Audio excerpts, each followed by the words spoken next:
It's recording. All right. Assalamu alaikum. Wa alaikum salam wa rahmatullah. Man.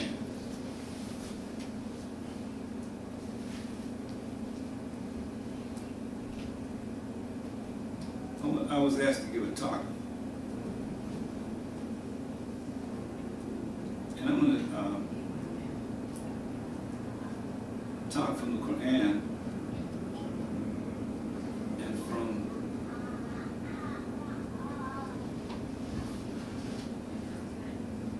just from the Quran. I'll just talk from the Quran. Maybe a couple of hadiths that relate to this particular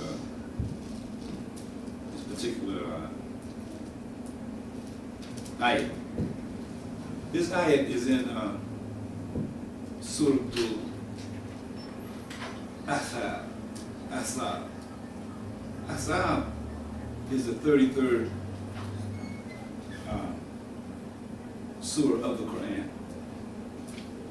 And this particular ayat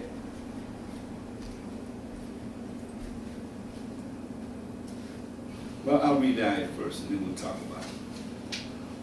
And I want, if anyone has anything to,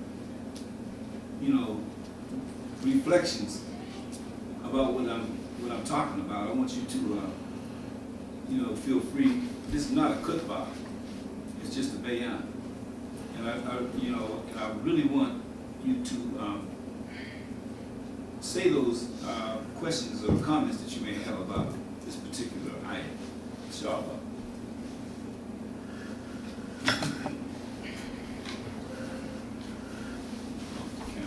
Yeah, I did away from the camera. No, you bumped the camera. Yeah, it looked like it threw it off a little bit too. Oh, man. No, he'll get it.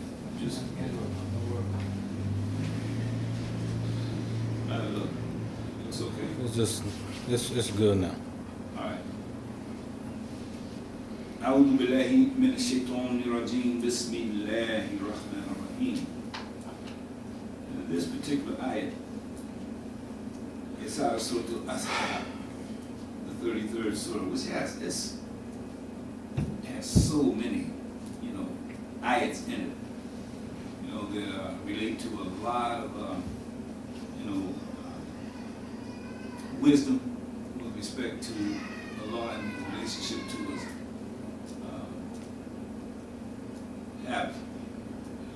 The Prophet Muhammad sallallahu alaihi wasallam. This ayat right here, Bismillah ar-Rahman ar-Rahim.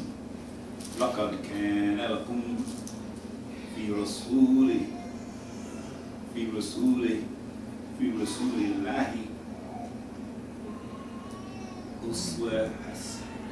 أُسْوَةٌ حَسَنَةٌ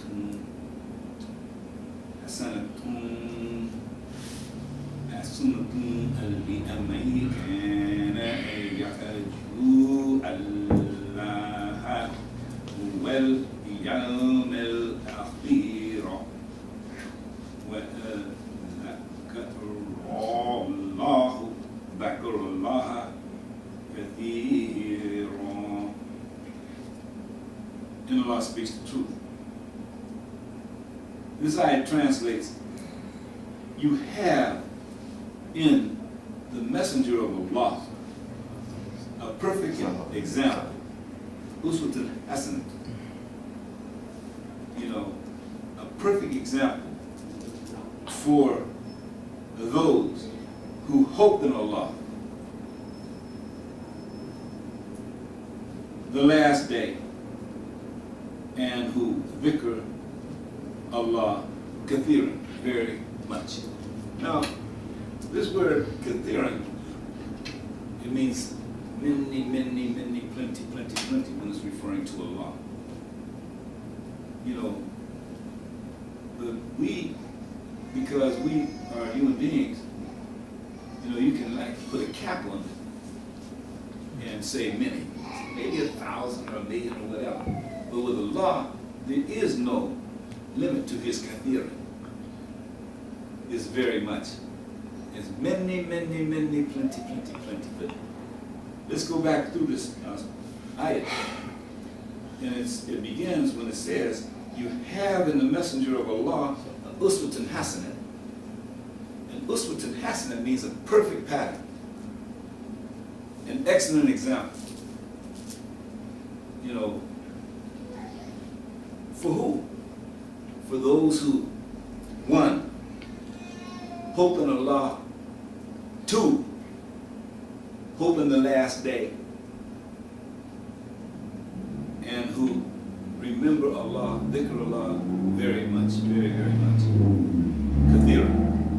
Now, what does that mean? To hope in Allah. What does that mean? What does it mean to hope in the last day?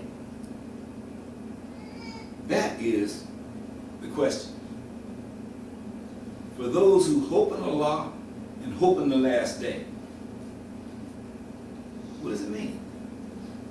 What does it mean to hope in Allah? Can somebody have an answer? What you think it might mean to hope in Allah? To have faith in him.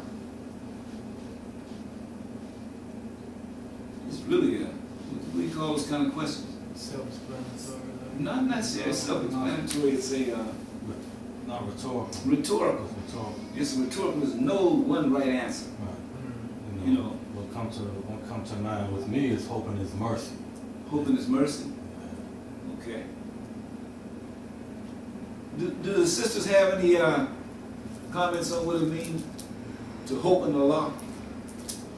One of the brothers mentioned that it means to have faith in Allah, and then another brother said to have hope, to have faith in His mercy. Is that right? To hope in Is that what you said? His, to hope in His mercy. To hope in His mercy.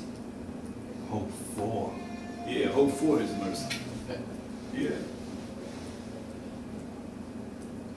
I'm gonna ask this young scholar over here, Yahya, what is, put him on the spot, our brother. Our brother. Yahya, what does it mean? What do you think it means to hope in Allah? It's a deep question now. But what comes to your mind when you hear that?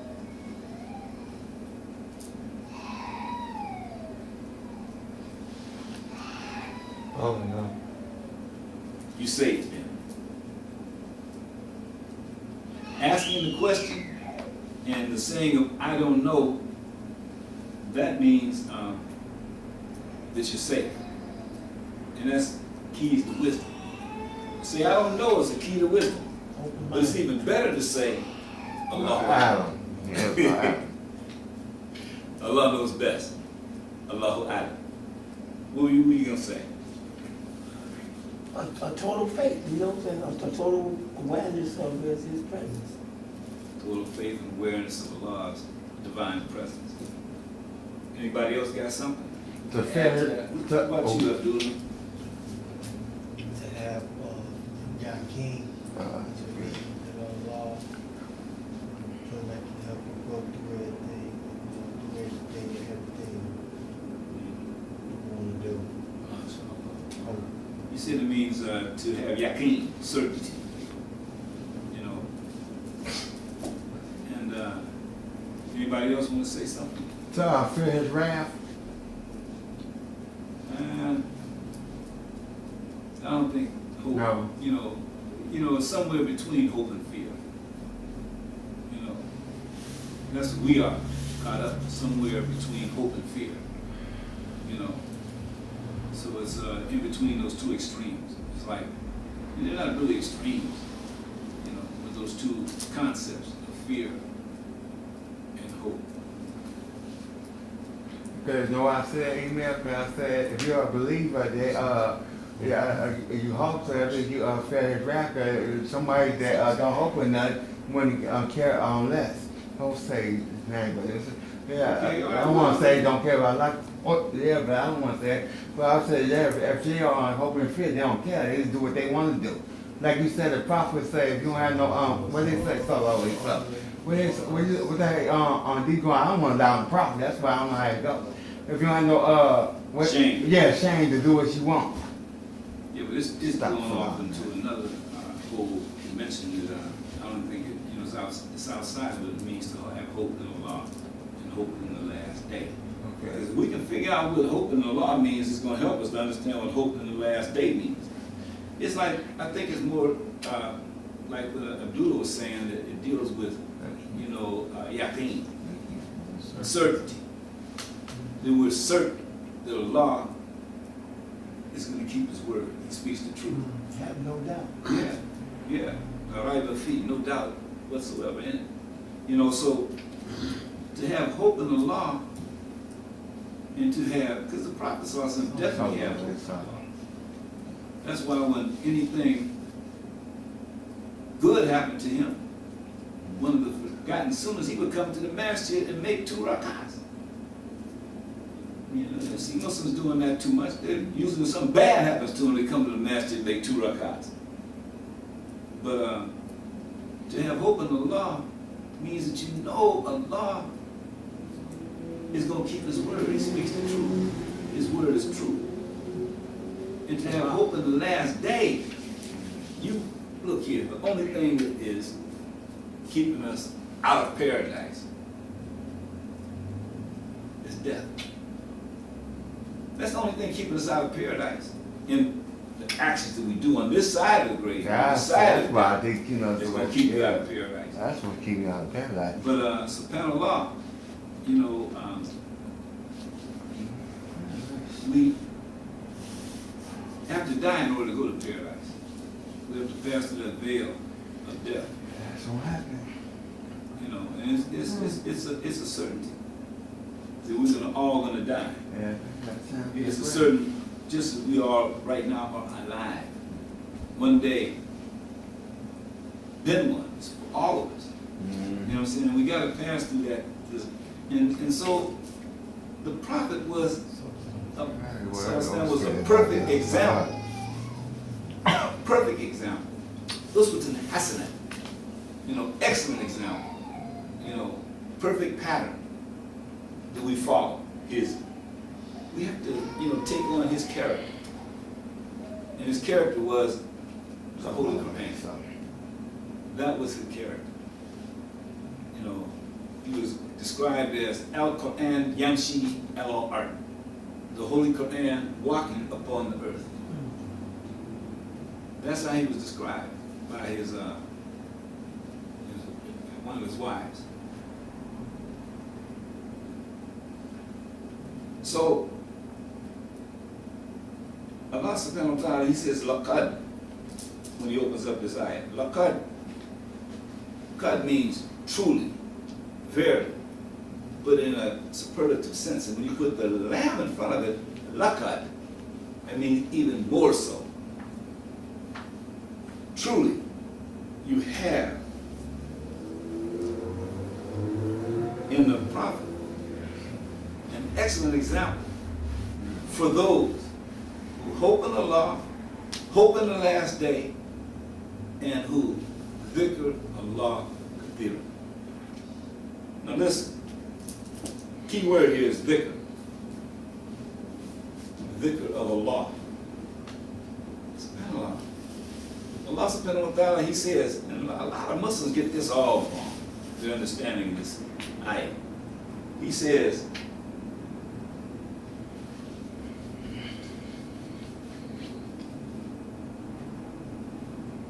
Fafkuruni afkurkum. It's in the Quran. Fafkuruni afkurkum.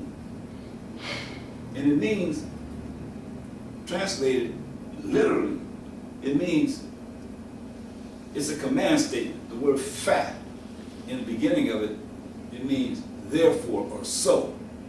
It means you get ready, he's getting ready to command you to do something. Fa. So, therefore, you remember me. This is what Allah is telling us. Fafkuruni. You remember me. Afkurkum. I remember you. People say, well, if there's translators say, when you remember Allah, Allah remembers you. No. Allah remembers you all the time. He never forgets you. And the proof of that is that heart inside your chest. He says,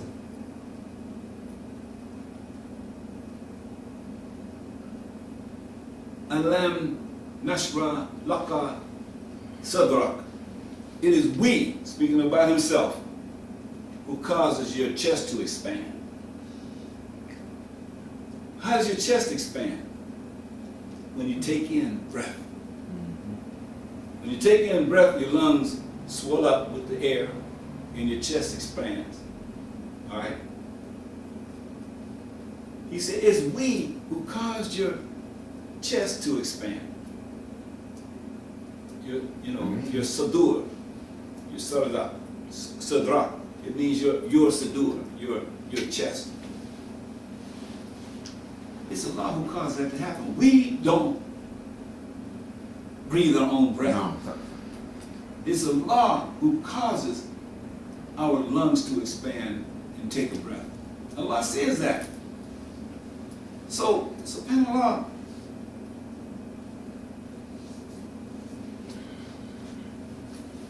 we have to remember Allah about everything. We should never leave the dhikr of Allah. We should always be in remembrance of Allah subhanahu wa ta'ala. Why? Because Allah said, the dhikr of Allah akbar. Truly, the dhikr of Allah is the greatest thing. Akbar. Well, he says that of himself too, right? He calls himself Akbar, Allahu Akbar. It's a serious dhikr. He causes himself, he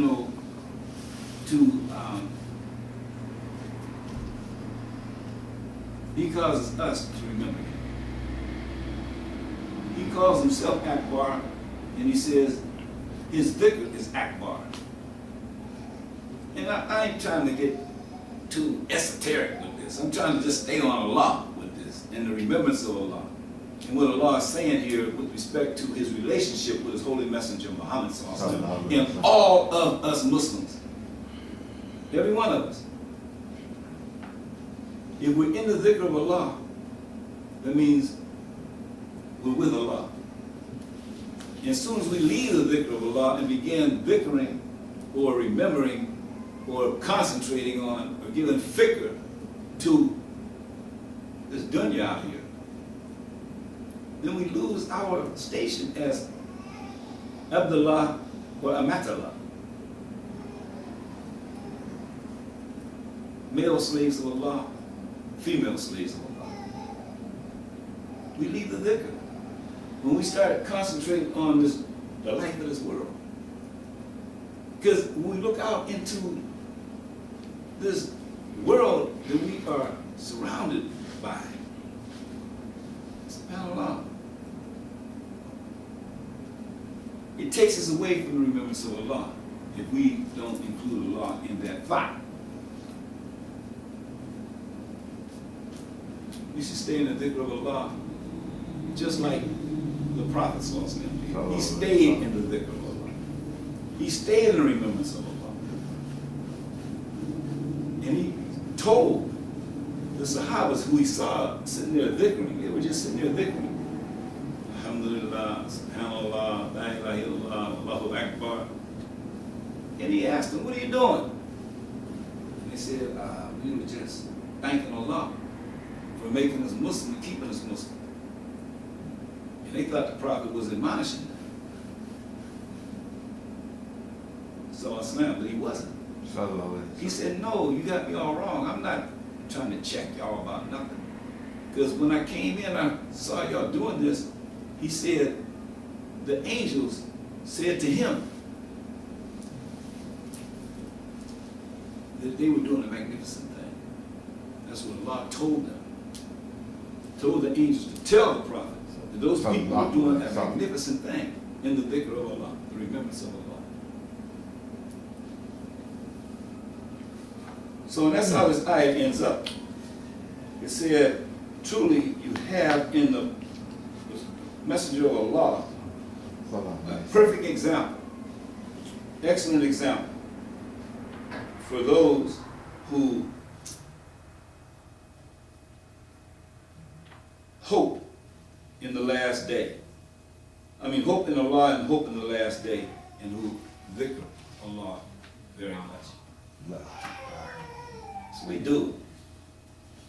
We stay in the dhikr of Allah. And we have to understand the dhikr of Allah is a lot bigger than most of us think it is. It's not just sitting there in a dhikr circle.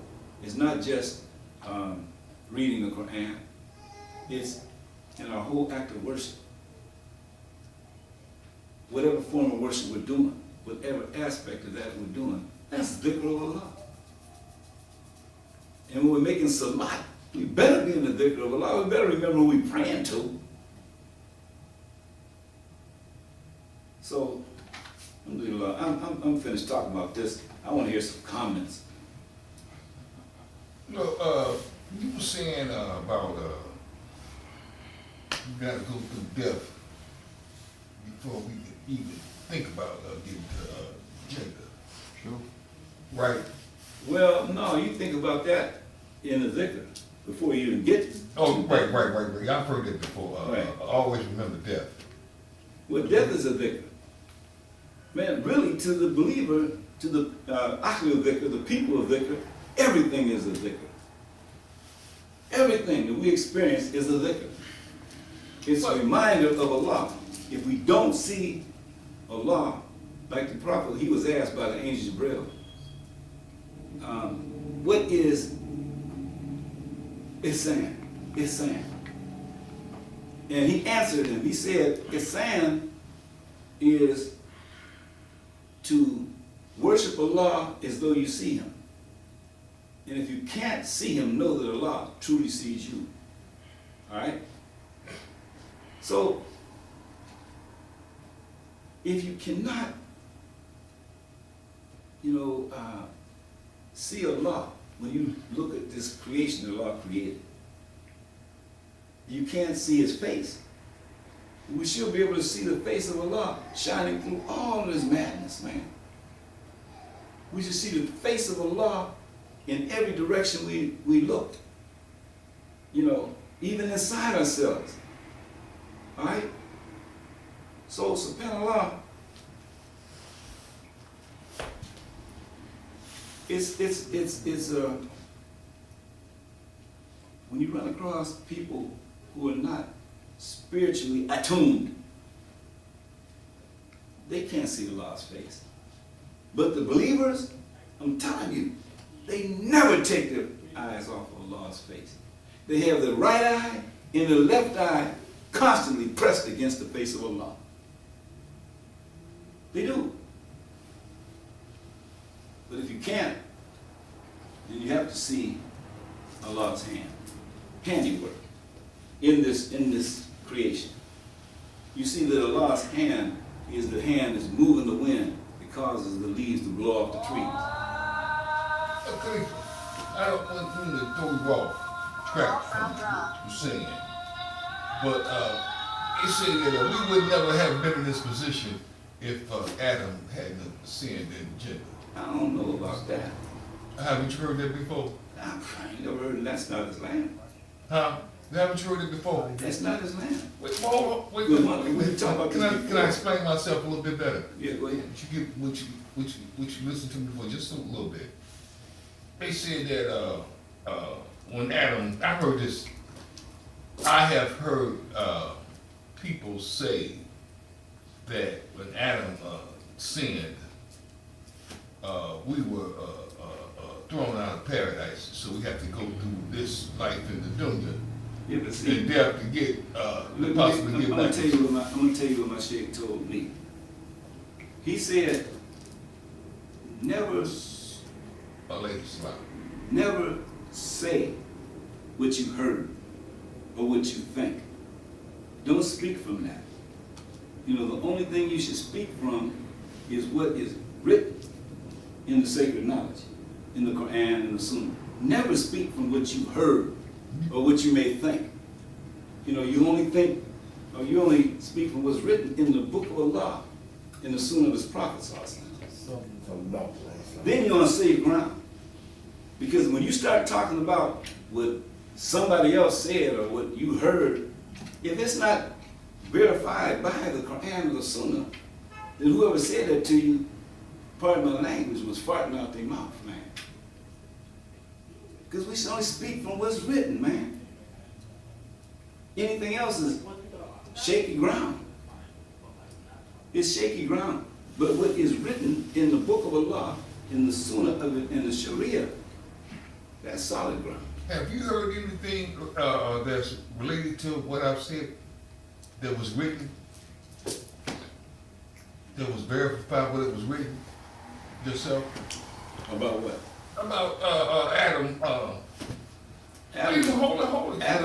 Adam, alayhi salam, he was one of the, he was an example of human excellence. Because what he did was, after he made his mistake and made that sin, for one brief instant, just for one brief instant, man, he listened to the whisper of the shaitan and believed it. That if he ate from this fruit, from the tree, it's fruit from the tree of good and evil, that he would live forever. He took just one bite. All right? Well, Allah had told him, don't eat from that tree. Don't eat from the fruit of that tree. But what got his, knocked him off out of the dhikr, for a brief instant now, he believed that he was equal to Allah. Because only Allah lives forever. That's what His promise. You'll live forever if you eat from this fruit. Now the whole world knows about that, the sin he committed. I mean, the Jews, the Christians, the Muslims, and anybody who knows about Adam, they know that he messed up. But what he did do is showed us how to get back in to the good graces of Allah by making the istighfar, by begging for His forgiveness. Because subhanAllah, the forgiveness of Allah, subhanahu wa ta'ala, that's the greatest mercy He gives us, man. He forgave us and made us Muslim, didn't He? He forgave us, man. So what did Adam do? He made the istighfar. It said in the hadith where Adam went into sajda, crying, begging Allah to forgive him for something like 60 years. One sajda, begging Allah to forgive him. And Allah, He's Ghafur Rahim. He's all forgiving, most merciful. And He forgave Adam. And Adam showed us how when we mess up, we do sins, how to get back in the good graces of Allah by seeking His forgiveness. One more question, because before now, can a man, a human being, live forever in Jannah? Inshallah. Once again, brother, you asking me questions that you got to be asking somebody that has a lot more knowledge than I do.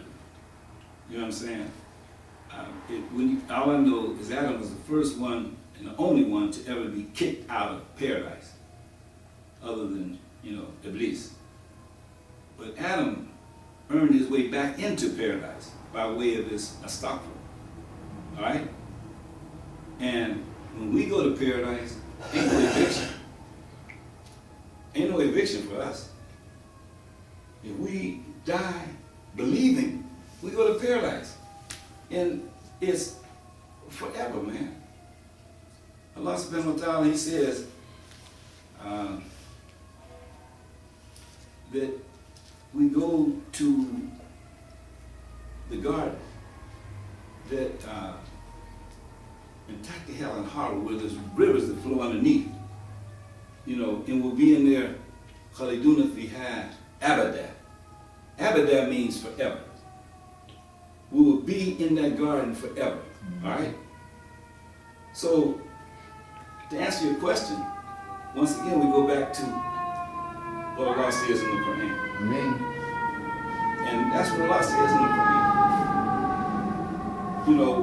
It's Khalidina fiha abada. Abadan means forever. It's like when somebody says to you, Alhamdulillah, and you say back to them, Da'iman wa Abadan. Abadan, it means forever. Da'iman means always. Alhamdulillah, Da'iman wa Abadan. All praise be to Allah, always and forever.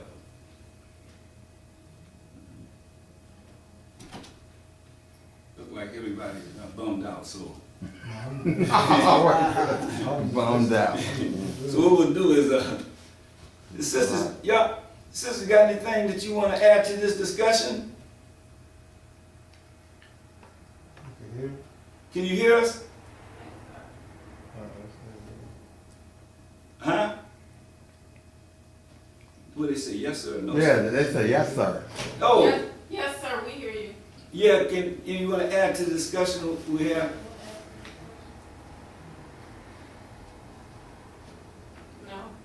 No. Okay. One more point. Well, they say when a person dies, their soul goes into the grave, right?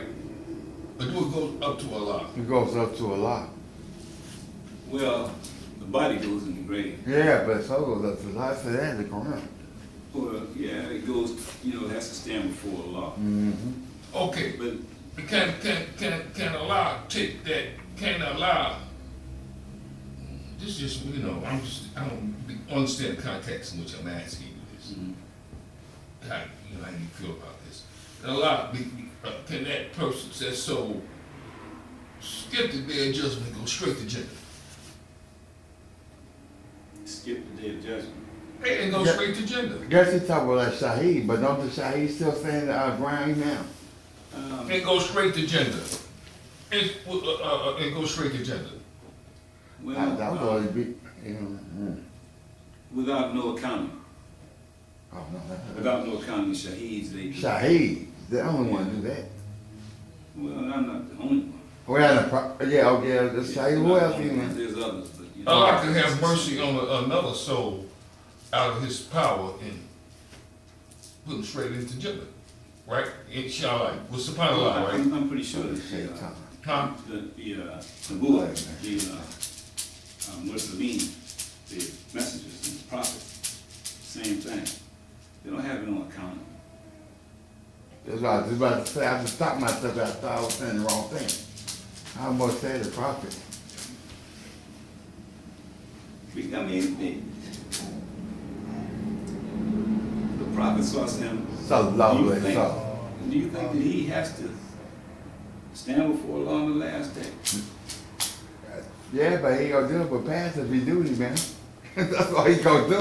See, these are questions That's I all don't he, yeah, I mean, if he do, all he gonna do is pass. But he's talking about if they go straight to paradise without having to stand before Allah. Ooh.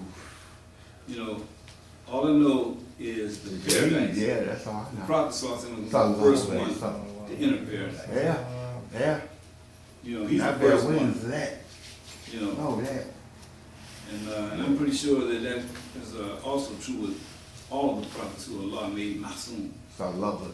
And, you know, Masum means gave complete protection, where they couldn't lie, they couldn't sin, they couldn't, do anything evil. It was taken out of their nature. Mm-hmm.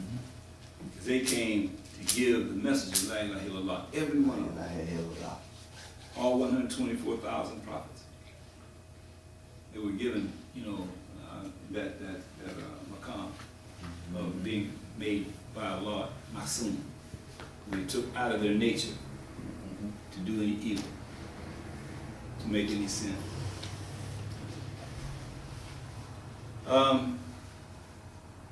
Brother, yeah, deep questions, don't you, man? He be making you think, man. Okay, y'all ready for Salat Isha? So it better be, I should, I would, he's ready. No, the event. Oh, that's right, I didn't do it yet. I think, I'm thinking Margaret, yeah. It's just the event, and we need the overtures when.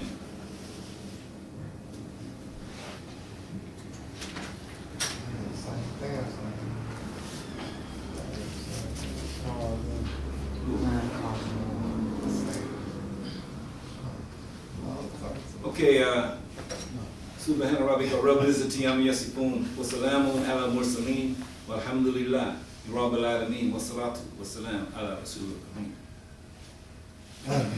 والعصر إن الإنسان لا يخلص إلا الذين آمنوا وعملوا الصالحات وتواصوا بالحق وتواصوا بالصبر. Allahu Akbar, Allahu Akbar. Ashhadu an la